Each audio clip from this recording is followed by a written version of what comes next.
وَنَحْنُ عَلَى ذَلِكَ لَمِنَ الشَّاهِدِينَ وَالشَّاكِرِينَ وَالْحَمْدُ لِلَّهِ رَبِّ الْعَالَمِينَ۔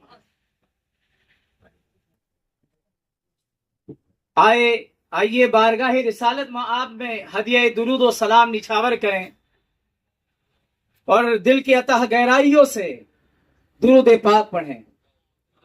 اللہم صلی علی سیدنا مولانا محمد معدن الجود والکرم منبع العلم والحلم والحکم والہ الاکرام وبارک وسلم صلاۃ و سلاما علیک یا رسول اللہ صلی اللہ تعالی علیہ وسلم۔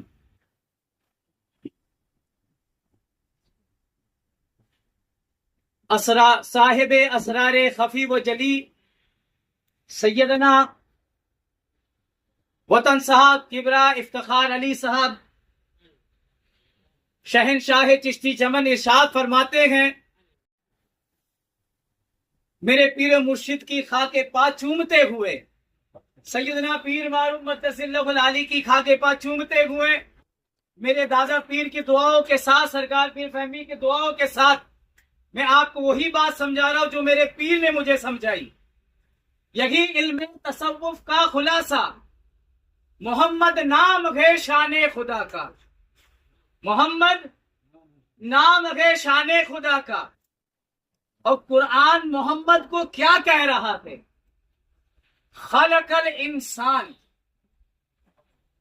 خلق الانسان یعنی انسانیت کی جان محمد صلی اللہ علیہ وسلم کو پیدا فرمایا۔ لوگ پریشان ہیں کہ آؤ انسانیت کی طرف، اور انسانیت کو تلاش کر رہے ہیں، دعویٰ سب نے کیا آؤ انسانیت کی طرف، آؤ انسانیت کے قریب، آؤ انسانیت کے دامن میں آ جاؤ، آؤ رحمت کے دامن میں آ جاؤ، لیکن کسے پتا نہیں چل رہا تھا کہ آخر یہ انسانیت کا دامن ہے تو یہ دامن کون سا ہے؟ یہ محبت کا دامن ہے تو یہ دامن کون سا ہے؟ یہ رحمت کا دامن ہے تو یہ دامن کون سا ہے؟ تو یہ رحمت کا دامن، یہ محبت کا دامن، یہ انسانیت کا دامن، تو یہ انسانیت کا دامن تو وہی ہوگا جو سراپا، جس کو اللہ نے انسان بنایا ہوگا، سراپا انسان جسے قرآن نے کہا کہ وہ محمد رسول اللہ صلی اللہ علیہ وسلم کی ذات ہے۔ جو بھی محمد کے رنگ میں رنگ گیا، جو جس نے بھی محمد کا کلمہ زبان سے نہیں، صرف زبان سے نہیں دل سے تصدیق کر لیا، وہ سراپا انسانیت کے دامن میں آ گیا۔ لوگ انسانیت ڈھونڈتے ہیں، انسانیت کو ڈھونڈنے سے پہلے اس سچے انسان کو ڈھونڈنا چاہے۔ وہ سچا انسان کوئی اور نہیں، میرے مدینے کے تاجدار محبوب پروردگار شہنشاہ ذی وقار، یعنی ہم عاشقوں کے دل کا قرار، جن کے لیے ہم کہا کرتے چین تم سے، قرار تم سے گئے، زندگی کی بہار تم سے گئے، بس محمد رسول اللہ صلی اللہ علیہ وسلم پہ۔